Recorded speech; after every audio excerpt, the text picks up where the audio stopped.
of Moses. Then we'll move on now to Jericho.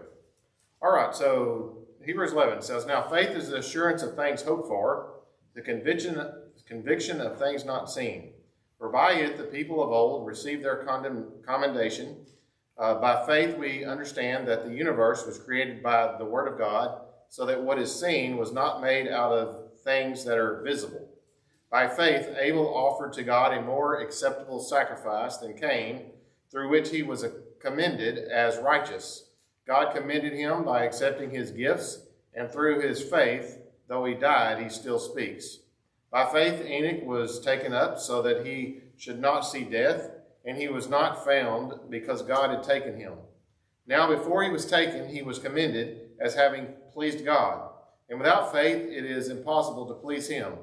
For whoever would draw near to God must believe that he exists, and that he rewards those who seek him.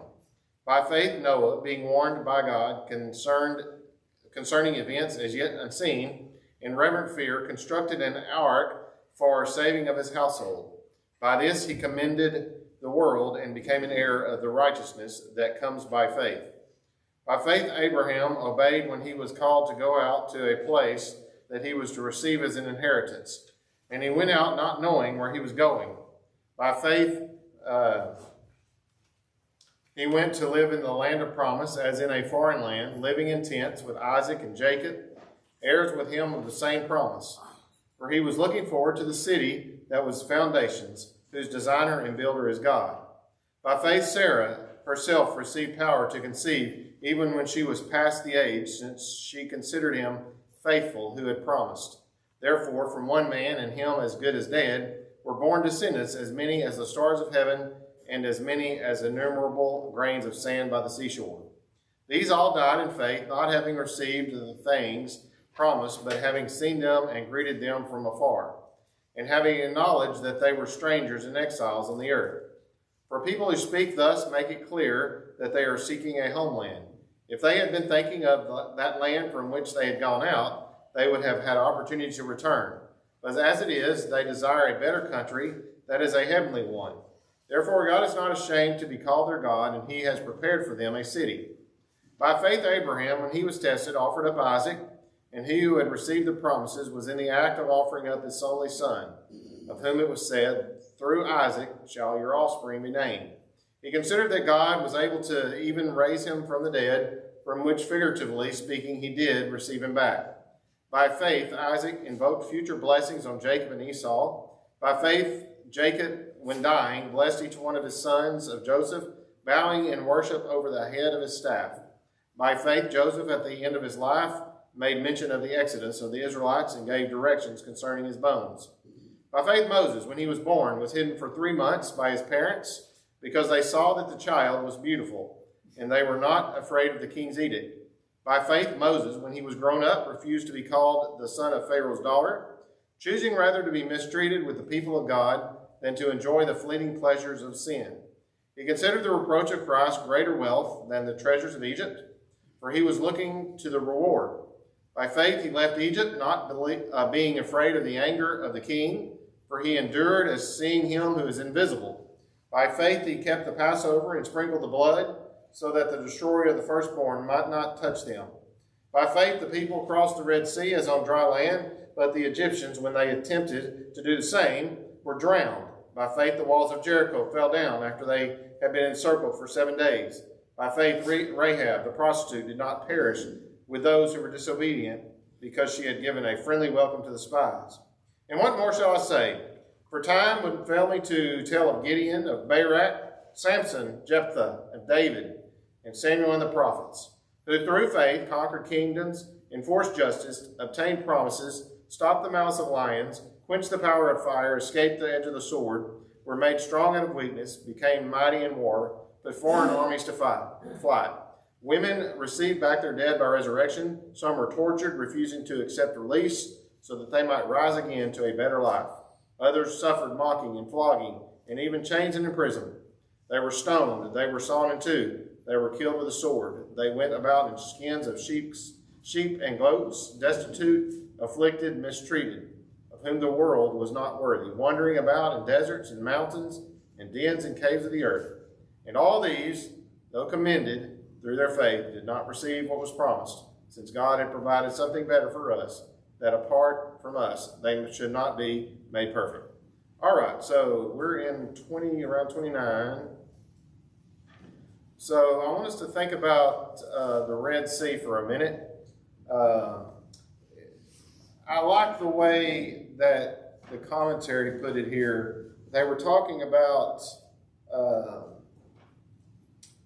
the Pharaoh going into, Moses. Okay, he started marching the Israelites across the Red Sea, right? And so the people followed. They went across the Red Sea. They had faith enough to walk through that wall of water and go to the other side.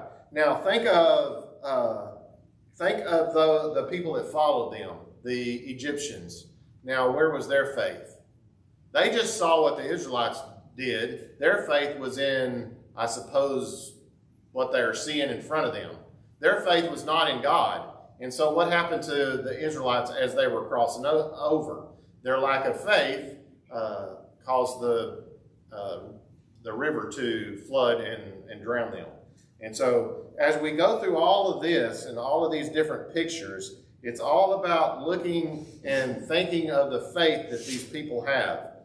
Those that did not have faith, they've always been punished through the Bible, even in the Old Testament, and they will in the New Testament.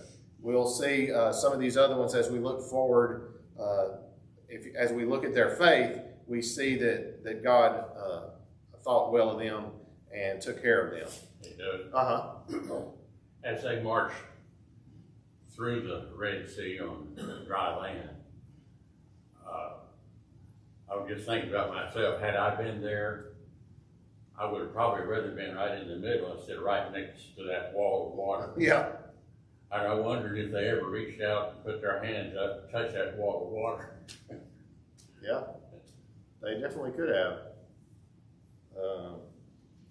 That would be something to be able to walk through there and just to see, but they could have reached out and touched it. God didn't tell them not to touch the water, so, or at least he didn't tell us he didn't tell them. So,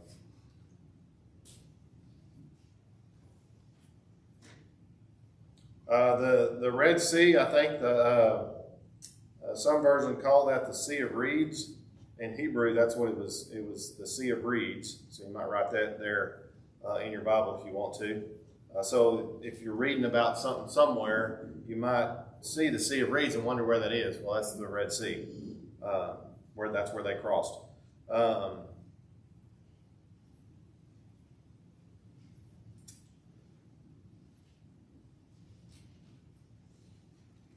All right, let's look at the next part here. The next part we talk about, let me see what I put here. I put some stuff.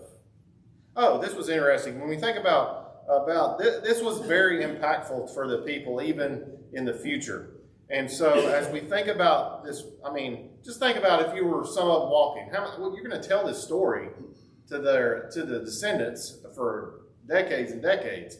We still read about it. But in Psalms, there is some songs about the, is it showing? Yeah.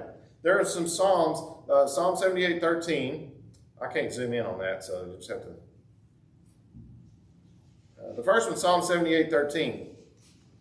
Probably can't see it, but here in Psalm 78:13 it says, "He divided the sea and let them pass through it and made the waters stand like a heap." And there's some other things written here, but just think about the impact this had on the future generations.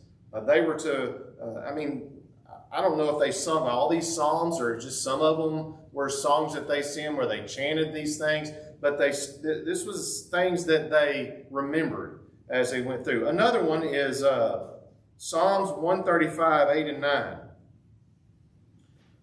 Here it says, this is remembering back to Egypt when they were there. It says, He it was who struck down the firstborn of Egypt, both of man and of beast, who in the midst of Egypt sent signs and wonders against Pharaoh and all of his servants, who struck down many nations and killed mighty kings.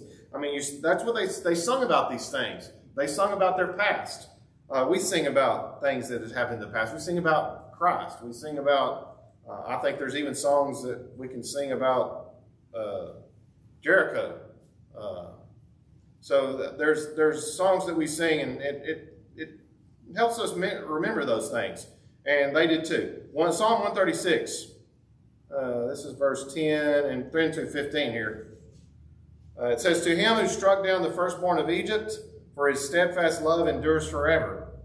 We've had a sermon on these. "And brought Israel out from among them, for his steadfast love endures forever. With a strong hand and an outstretched arm, for his steadfast love endures forever. To him who divided the Red Sea into two, for his steadfast love endures forever. And made Israel pass through the midst of it, for his steadfast love endures forever." See, it sounds like a song. It's repeating itself kind of. "But overthrew Pharaoh and his host in the Red Sea, for his steadfast love endures forever. To him who led his people through the wilderness, for his steadfast love endures forever." So we see these songs that are being sung about this. And here we get to Hebrews, and these people thought a lot about these stories, and here he's using this example in Hebrews. And so they would think highly of this time in Israel and their escape from the Egyptians. And so this would mean a lot to him as he was teaching this, as he was reading Hebrews and teaching that to the people there. Yeah. I like also these songs were probably written about 1,200 years after the fact. Yeah. Yeah, I didn't know exactly where, but they're a long time afterwards, yeah. During the time of David, I think, around there, so. Yeah, definitely. So that's to show how the story was carried over. Yeah. Think about it, our country's only 200 years old, 250 years old. Yeah. So imagine that much time passing by and they're not getting that. Yeah. Stories happening in that nation. Yeah, for a long time. Yeah. All right, so let's look as we continue here. It says, "By faith the people crossed the Red Sea as on dry land. Egyptians, they were tempted to do the same, were drowned." We had talked about faith. Faith is why the faith in God is why people crossed the Red Sea and made it. The Egyptians didn't have faith in God; they had faith in getting across there, and so they were drowned. Verse 30. Here it says, "By faith, the walls of Jericho fell down after they had been encircled for 7 days." And so, as I was reading through the commentary and I was thinking about these things, these people walking around Jericho, encircling this for 7 days, blowing their trumpets, all of the things that they do. Now, all of those things had nothing. They did nothing by themselves to knock the walls of Jericho down. Now, think about that. People today want to think that God does everything by himself to forgive us of our sins. He does all of it. We don't do anything. Well, we're baptized for the remission of sins, but that doesn't count. God does it all. Well, when we think about these stories of faith, the walls fell down because they were obedient. We are forgiven of our sins because we're obedient. They go together, and you can't separate them. Do you have something? I was just going to emphasize that same point. They had God not told them what to do, they could have still been marching now. They still wouldn't have fallen down. Yeah, that's right. If God didn't do his part, then their walls would not have fallen down. And so we see that here as we look at each one of these. Each one of these people, Gideon, Barak, Jephthah, David, Moses, Abraham, they did their part, and God did his part. And so I think too many people try to separate those two, and those two go together. They cannot be separated. God does his part, and we do our part. Now, we can do our part, and God does nothing. God can't do everything, and us do nothing. I mean, yeah. Just like a combination lock, how in the world is it going to open up unless you put the right numbers in? Yep, or a key lock. So people will understand that, but they can't really realize that you're supposed to do certain things for salvation. That's right. So I think as we look at these episodes, or I don't know if you call it episodes, but these times in history of these people that had faith, there was action involved here. It wasn't just God doing all the saving. they did their part. Let me see what else here. One of the comments I talked about, when you think about these people walking around Jericho, the army here, which would be easier to do here? Would it be easier to retreat or walk around the Jericho and just do what God said? Would it be easier to retreat? Just go back to your own homeland and do whatever you want to. I think a lot of people do that. I would think of Jonah. He would rather retreat than go preach to the people, and run away from God. So you have to be obedient to God and do what He says. That's where faith is.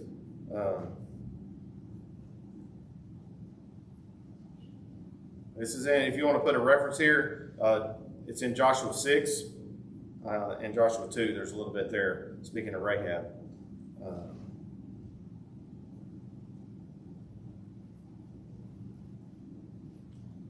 Also another mention as we were talking about doing what God said. Go back to the blood that was on the doorpost to preserve the lives of the firstborn children. Remember that? What in the world does scattering blood on a doorpost? How is that going to save anybody or save any children? No, it's not. God is saving the children. God is working there in the midst of this picture and their faith and obedience to what He said to do. And so we said, as we go through these different things, you can think about those kind of things. It's obedient faith that caused these walls to fall. They did exactly what God said. It's obedient faith that caused the ark to float and Noah to be saved and his family. Yeah. The blood on the doorpost is very simple. Yeah. It really is. And yet, God has showed, like the words He showed the faith. Yeah. And that was simple things to know before. Yep. And their firstborn, and I suppose their firstborn in the household died. Yeah. I don't know. Well, there's been a lot of speculation. Yeah. Yeah. Yeah, when you think about Jericho, it wasn't battering rams or anything like that knocked these walls down. It was just God did it. But God did it because of their great faith in doing exactly what He said. Let's look on to Rahab here, verse 31. Same thing true regarding baptism. Yep. What is there about putting somebody underwater that can remove sin? Yeah. Nothing by itself, but God said do it, so that's when He does it. Yeah, that's right. Exactly. Yeah, there's nothing about going under the water that removes your sin. It's obedient to God, and God does it when we are obedient to Him. All right, so verse 31. It says, by faith Rahab, the prostitute, did not perish with those who were disobedient, because she had given a friendly welcome to the spies. James 2:25 has a reference here. You're going to write that. It says, it talks about Rahab. It says, in the same way was not also Rahab the prostitute justified by works when she received the messengers and sent them out by another way. So she was justified by faith, by works. And so and right before that was faith. You see that a person is justified by works and not by faith alone. And so we see through these different people that faith without works would have been dead. Faith without walking around the walls would not have knocked the walls down. And so we see faith without being baptized is dead faith. There's no works there with it. All right, so it was interesting here. He talked about in this commentary about the different things that Rahab did.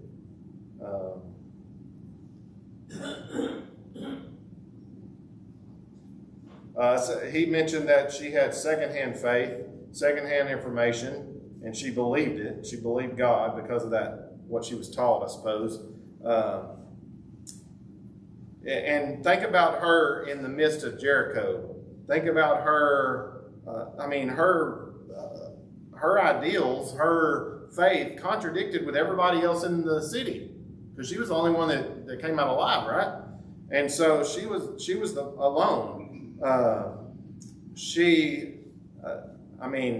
There's a lot of speculation on what she did to be able to save the spies, but we're not supposed to lie, but she lied about them leaving.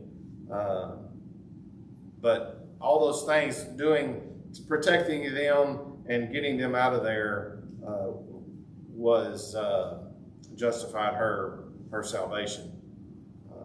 So we see there, she did something. If she wouldn't have helped them out of Jericho, what would happen to them? And she would have stayed there and been destroyed with the rest of the people. So, all right. So we got Rahab the prostitute did not perish. Now we go into verse 32.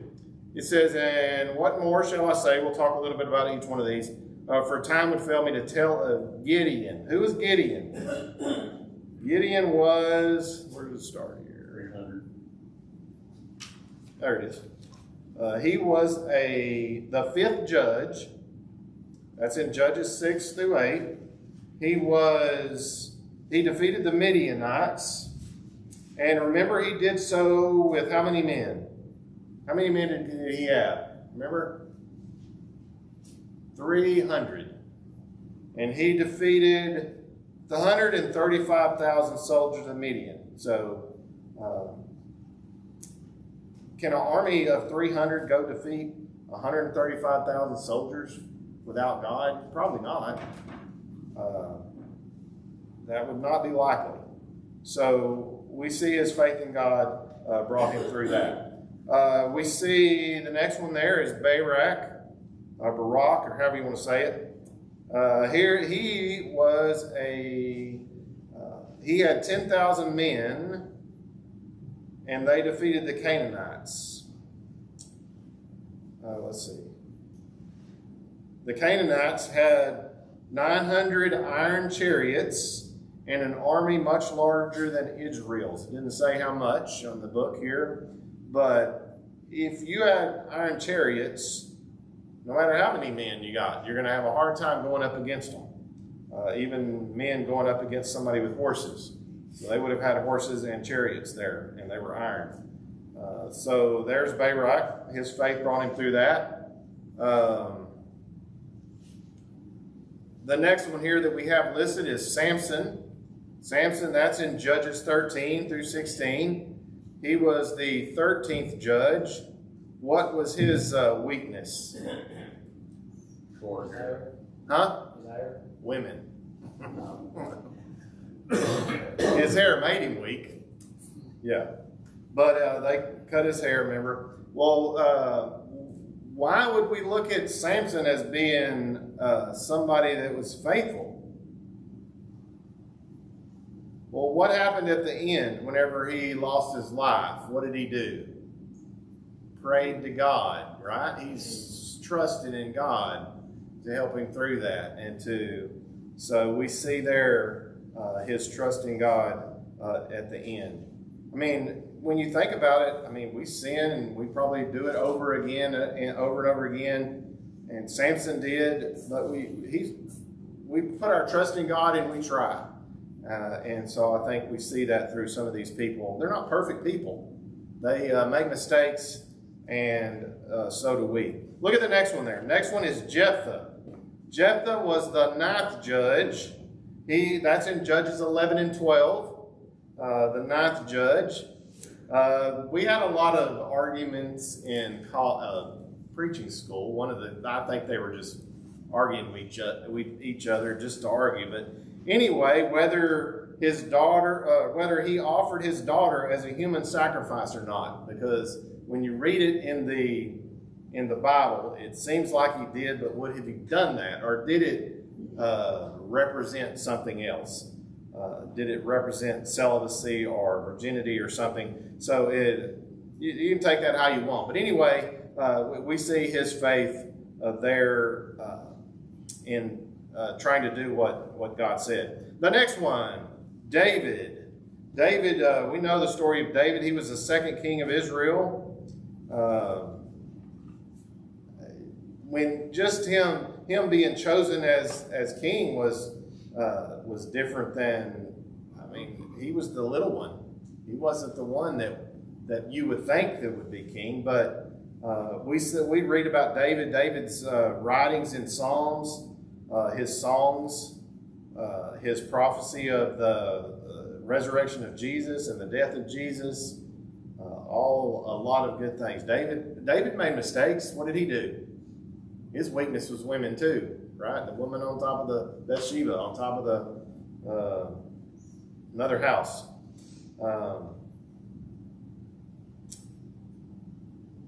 What about Samuel? Samuel is the next one listed. Samuel, he was the 15th judge and the last judge, actually, and he was also a prophet.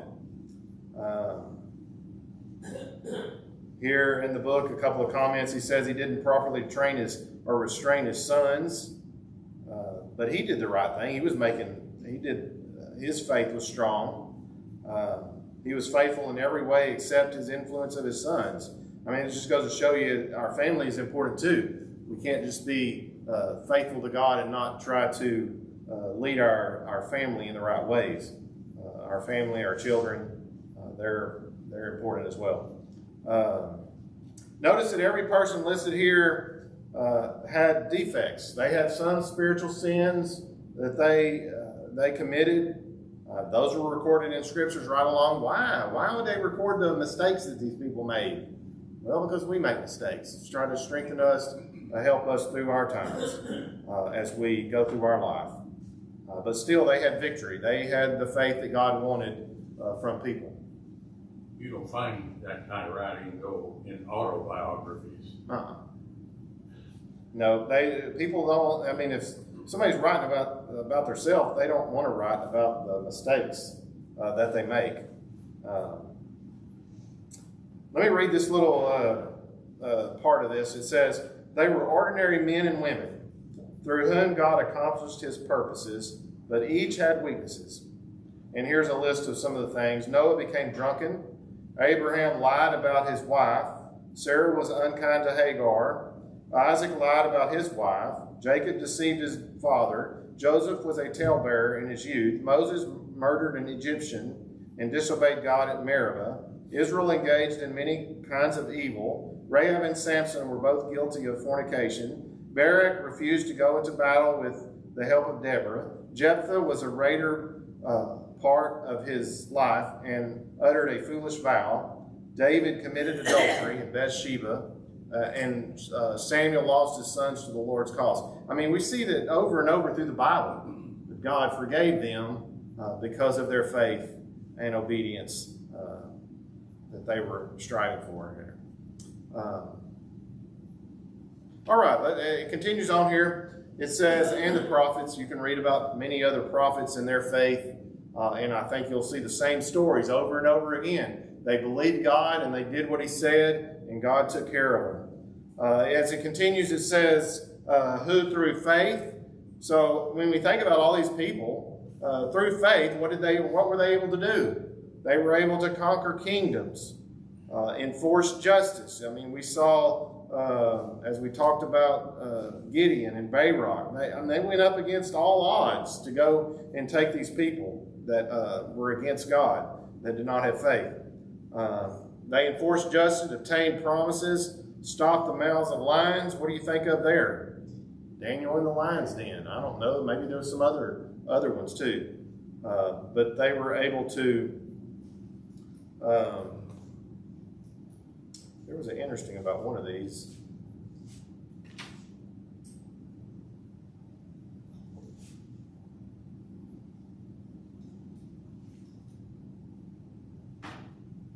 Samson in Judges 14:6.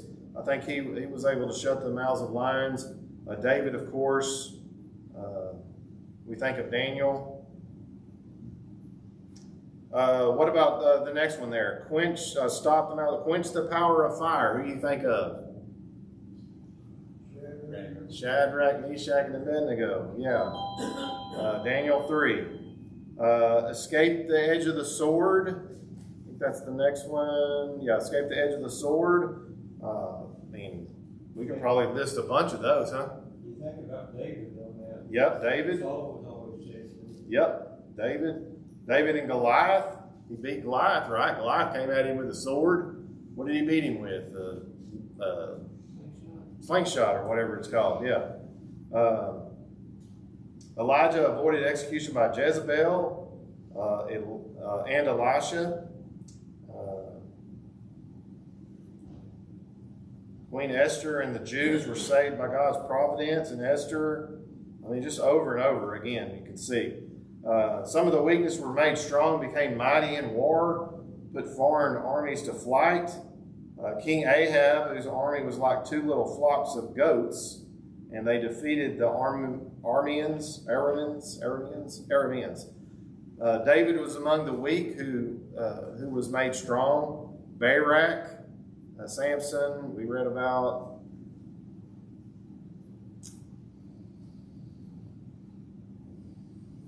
Oh, here was the one that was in. This was one in the 2nd century. Judas Maccabeus put to flight the power forces of Syria and overthrow the yoke and oppression of the Jews. And so this is kind of thought of being, which one this is? This is, but it's not in the Bible, but it was well known as to the people of Israel. Antiochus Epiphanes had tried to force all the Jews to adopt Hellenistic culture and religion, and then Judas Maccabeus won a great victory over Syria with just a small army. So, I mean, there's lots of stories. Read them one after another.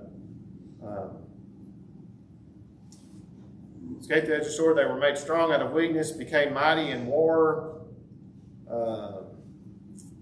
Here we see put foreign armies to flight, and big armies. 35 women received back their dead by resurrection. There was a couple of here. The son of the widow of Nain, the daughter of Jairus in Mark, raising of Lazarus. We see those over and over again a few times here. Others suffered mocking and flogging. We read about that with different people through the Bible. This was interesting here. This idea of tortured is a word that normally referred to a drum made with a stretched animal skin. But in the context of torture, it's a wheel on which a person was stretched and then beaten off to death. So I suppose that was like a wheel kind of, and they would drape that person over that wheel, and then they would whip them on that wheel. So that's the kind of flogging we're speaking of here. Chains and imprisonment, we see. They were stoned. Just over and over we see these people that had enough faith. They didn't give up on God. They died for God. They were killed with a sword. They went about in skins of sheep and goats, destitute, afflicted, mistreated. We read about that in the Old Testament. The New Testament. When you look at some of the writers of the New Testament, and even further on down, some of the people that translated the Bible, they were mistreated in these same ways.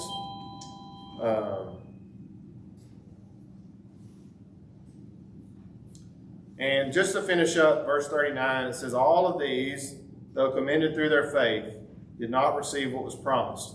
So what was promised? Well, something's coming. And at this time, who was coming? Jesus was coming. And so they didn't receive the promise of salvation until Jesus came and died and was buried and was resurrected. And so he listed all of these people and looking forward. And no matter all the good things they did, they were forgiven, and they were still looking forward to Christ. And that's what our whole thing of Hebrews has been. They're looking forward to Christ. We'll do Hebrews 12 next time.